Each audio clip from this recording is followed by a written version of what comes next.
22 de fevereiro. Escolha ser fiel.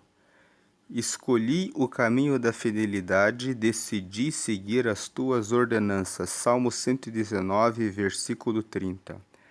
A fidelidade é uma característica essencial nas relações humanas. Afinal, não é comum esperarmos que outra pessoa seja infiel. Por isso, ela é a base para um bom relacionamento. Sermos fiéis a Deus diz respeito a caminhar em obediência, seguindo os preceitos determinados por Ele.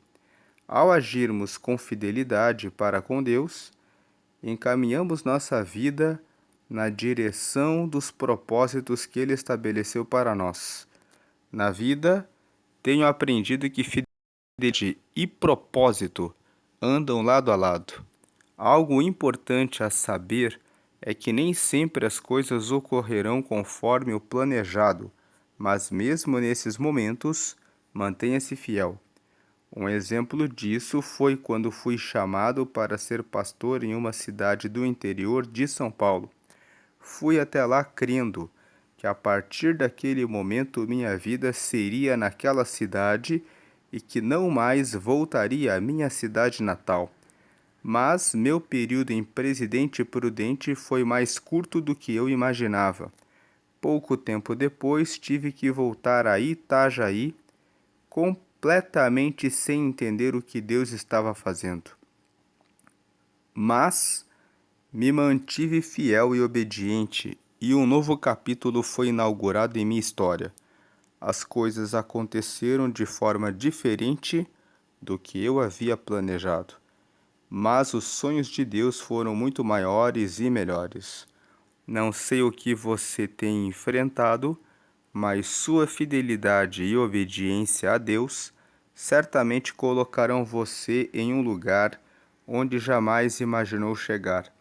Ainda que você não esteja entendendo o processo, saiba que Deus Pai preparou coisas extraordinárias para a sua vida, mas a fidelidade a Ele é a chave para acessá-las.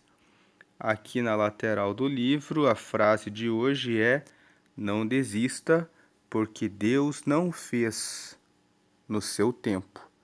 O tempo dele sempre é o melhor. Vou ler mais uma vez: não desista, porque Deus não fez no seu tempo. O tempo dele sempre é o melhor. Aqui a leitura bíblica de hoje é Salmos 17 e a palavra-chave é fidelidade, deixando alguns versículos que completam essa mensagem de escolher ser fiel. Eclesiastes capítulo 3, versículo 1, diz: há tempo para todo propósito debaixo na terra. Há tempo de nascer, há tempo de morrer, há tempo de dar, tempo de se afastar de abraçar, tempo de juntar pedras, tempo de atirar as pedras, tempo de sorrir e tempo de chorar, tempo de guerra e tempo de paz. Esse texto está em Eclesiastes, capítulo 3, versículo 1 e seguintes.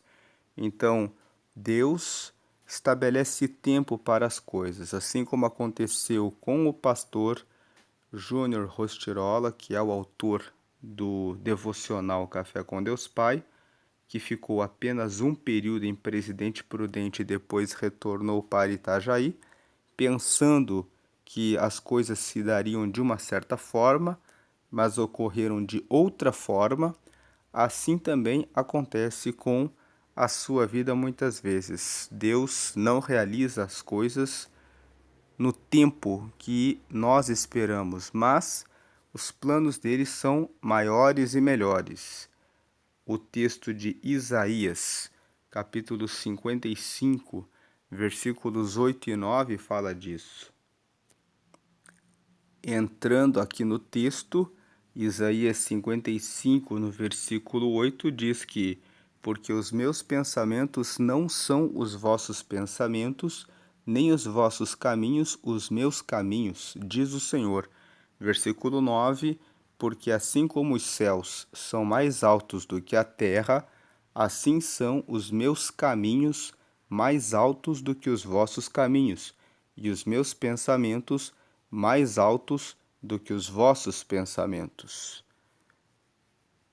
Versículo 10: Porque assim como descem a chuva e a neve dos céus, e para lá não tornam, mas regam a terra e a fazem produzir, e brotar, e dar semente ao semeador e pão ao que come.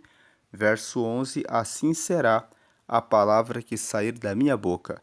Ela não voltará para mim vazia, antes fará o que me apraz e prosperará naquilo para que a enviei. Portanto, os pensamentos do Senhor não são os nossos nem os seus caminhos. Os caminhos e os pensamentos do Senhor são mais altos, e a palavra do Senhor não volta vazia. Tudo o que ele disse e prometeu, ele fará. Deus abençoe o seu dia. Amém.